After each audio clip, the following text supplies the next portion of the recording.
I'm Jim Zirin. Welcome back to More Conversations, this time a virtual one. During the period of national lockdown, we will be bringing you our programming remotely. Our topic today is the coronavirus. How did we get here? Where are we? And where are we headed? With us is Dr. Ian Lipkin. Dr. Ian Lipkin is a world-class virus hunter. He is director of the Center for Immunity and Infection at the Mailman School for Public Health at Columbia University. In addition to his many accomplishments, Dr. Lipkin was consultant for the 2011 film Contagion, a weirdly prophetic movie about a mysterious virus that sweeps the country. Ironically, in January of this year, Dr. Lipkin journeyed to China to broaden his understanding of the coronavirus. Upon his return, he self-quarantined, and upon emergence, he himself contracted the coronavirus. After receiving treatment and after recovering, we're delighted to have him with us. Ian Lipkin, welcome to the conversation. Ian, first, let the lawyer ask the doctor, how are you feeling today? How are you holding up? I'm well. I've recovered. I've come out the other end, and I'd like to think I'm now immune. Well, how do you know you're immune? Well, I have not yet had antibody tests, but my presumption is because I'm now 4 weeks out from the beginning of the illness that I should have antibodies and they should be protective. That said, your point's well taken. We don't actually know much about immunity with this particular virus. We presume that once you've had it, you can't get it again, but we don't know for how long. We don't have a lot of data. Tell us something about your symptoms. What was the onset of the disease like, and how do you think you contracted it? You didn't do it in China. No, I did not become infected in China. And although I haven't had the virus sequenced, the one that caused my illness, I presume because most of the sequencing in New York to date suggests that the virus circulating here came from Europe, that I probably had a European strain. It began really with just feeling feverish. I had sweat through my bedclothes. I then developed a cough. I had the cough for almost 2 weeks. And on 2 or 3 nights, I'm not sure exactly, I had a splitting headache that literally woke me from sleep. And at one point, I had some shortness of breath, but it was mild. My exercise tolerance went way down, and I'm slowly working my way back up to where I can now walk 3 miles and deal with an incline. So it's a road to recovery. It's not something that you turn on and off like a switch. Many have seen out of the Trump administration a mixture of arrogance and ineptitude. What's your take on the way the federal government has handled this crisis? Well, I try not to weigh in on things like this because I find it's counterproductive. I try to encourage the president. I reinforce when he does something that I think is good for us and for the world, and I provide my very, very best advice. Let me ask you this. Do you think the lethality of the coronavirus has been deepened in the United States by the administration's early failures with, for example, CDC testing and putting all their eggs in the basket of restricting foreign travel rather than universal testing? I think we could have done better. I don't think there's any question but that we could have done better. When I returned from China in the first week of February, I was very concerned by what I'd seen in China. And I was very encouraged by the fact that they'd been able to get the outbreak under control in Hubei province through very strict imposition of social distancing, use of masks, personal protective equipment. Now, you alluded to the movie that we made in 2011. That movie actually took more than a year to make. It took a long time to get the script down, the set, everything else to design the virus. And much of what we predicted could occur, in fact, has transpired in this outbreak. And it's heartbreaking. In Contagion, you were quite prescient. Yeah. Sadly. Sadly so. And I might add, just to sort of follow up, this is not going to be the last such plague that we're going to encounter. The question is whether or not we're going to learn from this one and I hope we will, but we need to support public health efforts here and around the world. If we demonize other countries and other people, they're not going to share information with us as they should. And this is a global problem, and it needs to be addressed with global scientific enterprise and effort. Well, let's examine that for a moment. Trump has called it a China disease. You were in China in January, and there'd already been an outbreak there. And you didn't go to Wuhan province, but as I understand it, you were in Beijing and perhaps Guangzhou. But what was your take on what was going on in China? Well, I've been working in China since SARS in 2003, and I'm very close with the members of the scientific establishment there, the ministries of health, science and technology. I've met President Xi, and I've received a medal for my service to global public health and to China during SARS and what transpired thereafter. By the way, SARS was a form of coronavirus. Yes, it was another coronavirus that has a higher mortality rate than SARS-CoV-2, the virus that's responsible. Now, it died out after about a year or two. I mean, there are no reported cases of actually less than that, yes. Even less than that. Yes, it did die out because and it was. Would you expect the same thing to happen with the coronavirus we're now facing? Sadly, no, because SARS-1, if you will, was much less transmissible than a return of SARS, which is the way I look at this. It is also a coronavirus, but it is more transmissible than was the original SARS. And even now, if you look at what we're seeing around the world, there's concerns about pockets where people are, continuously infected and may be shedding virus. There's the possibility that we may set up new animal reservoirs for this virus around the world. Here in New York, we've had an infection in a large cat. We might have other mammals infected as well. People are concerned about native bats becoming infected. So this is a very, very different situation we face. This is an entirely new frontier for us. So it can be transmitted through animals, even another wave of the virus. At this point, I'm speculating, but I think that's probably going to be what we're going to learn. So a lot of what I'm telling you right now, when we're talking about the present and the future, obviously is speculative because we can try to model these things, but we don't have a firm handle on where this virus is going to do. We know certain things about it. We know that if you're infected with this virus, there are certain risk factors that are associated with an increased risk of disease. We know that it's more transmissible than many other viruses. We know something about its origin, but we don't fully understand the story of its origin. And I think we're beginning to get some insights into drugs and other therapies that will be helpful in controlling this pandemic. Do you believe the origin was China, or do you believe the origin was Europe, as others have suggested? No, I think the origin of this virus was China. And I say that because there have been analyses done of coronaviruses found in bats collected in China.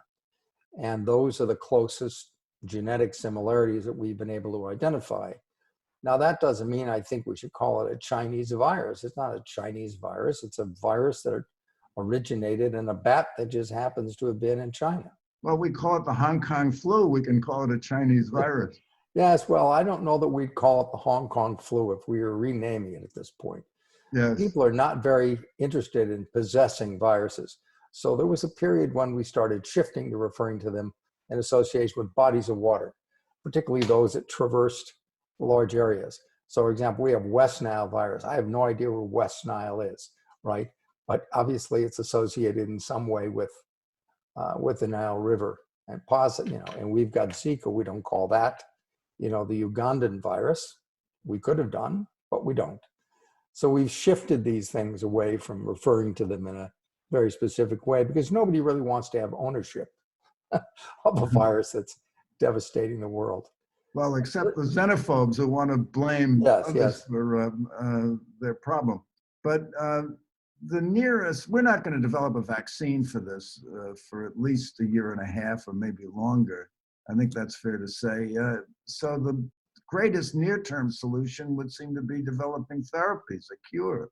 Well, so there's a lot to chew on in what you've just said. Let's talk about vaccines, and then we can talk about drugs, or either way. If you want to go the other way first, let's start with drugs, I guess. So there's a big effort right now to develop plasma therapy, recover serum or plasma from people who've been exposed to the virus or recovered. They have antibodies to the virus. And we've known for over 100 years that antibodies that are directed against bacteria and viruses can be used to prevent disease or to treat disease. And okay, so have you donated plasma? I've not left my cabin up here in Putnam. I'm planning on going back to the city next week, and I have an appointment to donate plasma to some colleagues at Rockefeller as well as colleagues at Columbia. Anybody who wants my blood is welcome to it.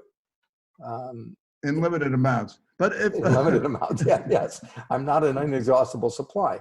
But getting back to the idea of plasma therapy, I mean, this was the way, diphtheria was treated, right? This is, once we started having antibiotics, people shifted away from plasma therapy, but it's really quite usul. We don't well, even early polio was gamma globulin, which came. Yes, exactly. And, we used to treat people with pooled gamma globulin to prevent hepatitis A before we had a vaccine for that too. So there is value to plasma therapy. It has to be done in the context of what we call a controlled trial, so that we're sure when we complete the work that we actually understand whether it is beneficial, indifferent, or has been deleterious, because there are situations where, in fact, you can cause damage. There are ways you have to appropriately match the blood, and there is a possibility in some diseases that you can actually increase the risk of severe disease. And that's because although we're trying to find what we call neutralizing antibodies that can bind to the outside of the virus, prevent it from attaching to a cell and causing infection, you can also wind up decorating the cell without neutralizing it and allowing macrophages and monocytes that are circulating throughout the bloodstream and the tissues to bring it in an independent, in a receptor-independent fashion. Okay, so we're now seeing 90% of the American population in what's been called lockdown. And this was really the same type of approach that was used in the Middle Ages with the Black Plague, and was certainly used in the 1918 flu pandemic in the United States, which killed 675,000 people, probably 42 times the deaths seen to date from coronavirus. Do you think this approach is effective? Well, it depends on what you mean by effective. So will it defeat the virus completely? No. For that, we really need either a drug which everyone can take, which I think is less likely than a vaccine, or a vaccine. What it does do, however, is several things for us. I know it's beginning to sound like an old saying, talking about flattening the curve. What it does is it decreases the rapidity with which this virus moves through the population. This has many benefits for us. One, it gives us more time to come up with solutions that allow us to mitigate damage and disease. It gets us closer to the time that we actually have a vaccine. It reduces the number of people who are infected so that you slow the process by which it moves through the population. And it also takes some of the burden off of the healthcare facilities and first responders and others who are already stretched too thin, so that you can see morbidity and mortality in this outbreak that has nothing to do with COVID, just because everybody's so preoccupied. So while all this is going on, people still have heart attacks and strokes and trauma and all sorts of other things that also require medical attention. And they may not find a hospital bed because of COVID. They may not find a hospital bed. That's exactly right. So it's not just elective procedures that are being deferred. And take, for example, people who are receiving renal dialysis, or who need help with transplantation medicine, or are receiving chemotherapy. These individuals are at very high risk for developing severe disease in association with this, and they have difficulty moving through the city. So this, there are many aspects to this. And then of course we have the economic consequences. People who are out of work, people who can't feed themselves, kids who are not going to school. This is a tragedy. There's no question about it. And as we look for the future, even getting out of COVID, we need to make sure that nothing like this ever happens again. So the calls, for example, to decrease our contributions to WHO, right, which is the essential international organization that helps us keep tabs on what's going on around the world, I think is not a good idea. And I'm trying to push back as hard as I can on that. So we're seeing at the moment 16.8 million unemployed in 21 days as a result of the virus. It's the highest employment rate, 12%, since the Great Depression. Trump said, I want fans back in arenas. I think it's going to be sooner rather than later. But too soon, new outbreak, even more distancing. Do you think he's being unduly optimistic? I think that he's being unduly optimistic. I think we need to get things under control, and we need to ensure that we have rapid testing available so that we can ensure that if somebody develops signs of disease that may be COVID, we can rapidly isolate that individual and anyone with whom they've come into contact. If we had testing available on a broader basis, we could more rapidly get back to work. But this is not a short-term situation we're encountering here. And when we talked about, imagine if we'd actually gone ahead with the original plan, which was to have everybody back to work today, right? In time for Easter, that would have been a disaster. And instead of seeing a flatter curve in New York and some other areas as we're seeing, right, it would have been steeper still. So the $64,000 question is, how long? Many scientists say we're looking down the barrel of 18 months of lockdown. Your colleague, Jared Beaton at the University of Washington says true normalcy is likely far off. The governor of the state of New York, Andrew Cuomo, says we may never get back to normal. What is your assessment as to how long it will be?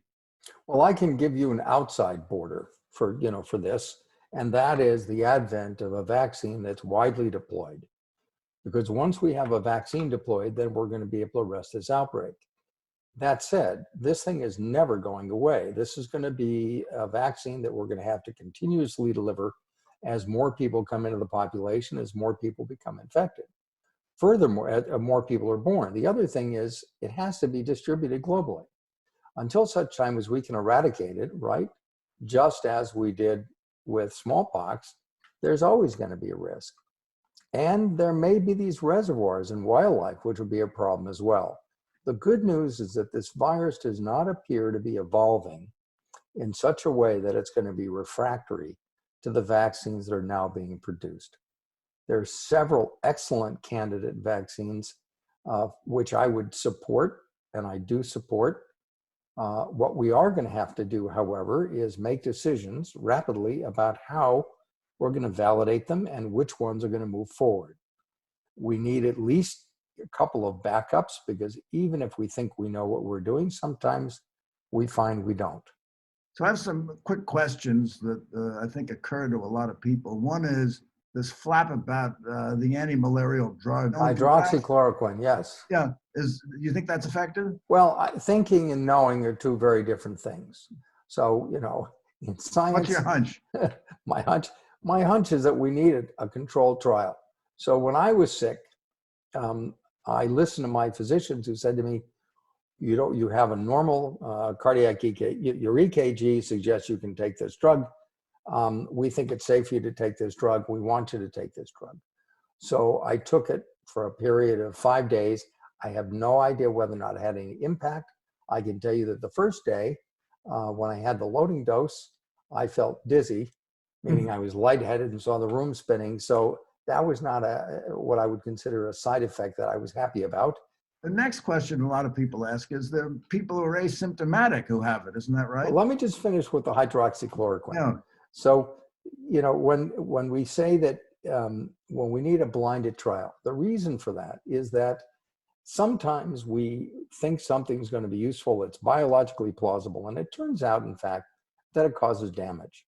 So we need to test this drug, and we are sponsoring a test right now in hospital workers to see whether or not, in fact, it can prevent onset of infection, onset of disease, or ameliorate the cause of disease. And it's going to take us about 3-4 weeks to get the answer to that. When we know that, we're going to understand much more about its application. So was it rash for Governor DeSantis of Florida to order 1 million doses for Floridians? Well, maybe he's got a crystal ball that I don't, but I don't think we know what this drug does. There's a biologically plausible mechanism, but that's not the same thing as demonstrating that it works. So I'm less enthusiastic about that drug. Now, getting back to the issue of vaccines, because I think this really is our route out. The classical pathway for approval of a vaccine is a three-stage strategy. You have a phase 1 where you test it for safety in volunteers. You do somewhere around 50 to 100 people. That typically takes about a month or 6 weeks or 8 weeks to do, somewhere in that range. After you complete that, you do your phase 2, which is where you test efficacy. Now, efficacy is difficult to test with an infection for which you don't have a known antidote, because it means you have to find a situation where you predict there are going to be a certain number of people going to become infected in a given period of time. You give them the treatment or the control, and you look at the frequency with which people become infected or develop disease. Now, if the number of people who become infected drops and your selection of a population is poor, then you may not be able to figure out what's going on for a longer period of time. This happened to us with the Ebola vaccine. The alternative is to find volunteers who are willing to become infected, after they receive a vaccine or not, and see whether or not, in fact, your vaccine is protective. You can sometimes find people who are excited about being in the vaccine arm, but nobody really wants to be in the control arm, because then they're going to get sick. And what do? But there are people who literally want to volunteer for something like this. If we had a drug that we knew was 100% effective, then we could do a study of this sort. But we don't yet have that. So it's very important for us to identify drugs that are useful. And there are a number of drugs that are coming online. Then you've got your phase 3, right? Where you look at larger numbers of people and you test safety and efficacy. Now, the alternative to this is to do animal experiments. But that means you have to have faith in the notion that the animal you select is going to be a faithful replica of what happens in human disease. Okay, so that's all in the future. And so quickly, because we're rapidly running out of time. We can do monkeys. You can do monkeys. We can do ferrets. I'm not talking about mice. Bats. Bats don't get sick. Mice, dogs, cats. What do the animal rights activists have to say about this? The best things for us is non-human primates. And also ferrets, which are great models for human disease. So I think we should be doing that. So we'll ferret out the answer. Is it effective to wear a mask when you go to the grocery store?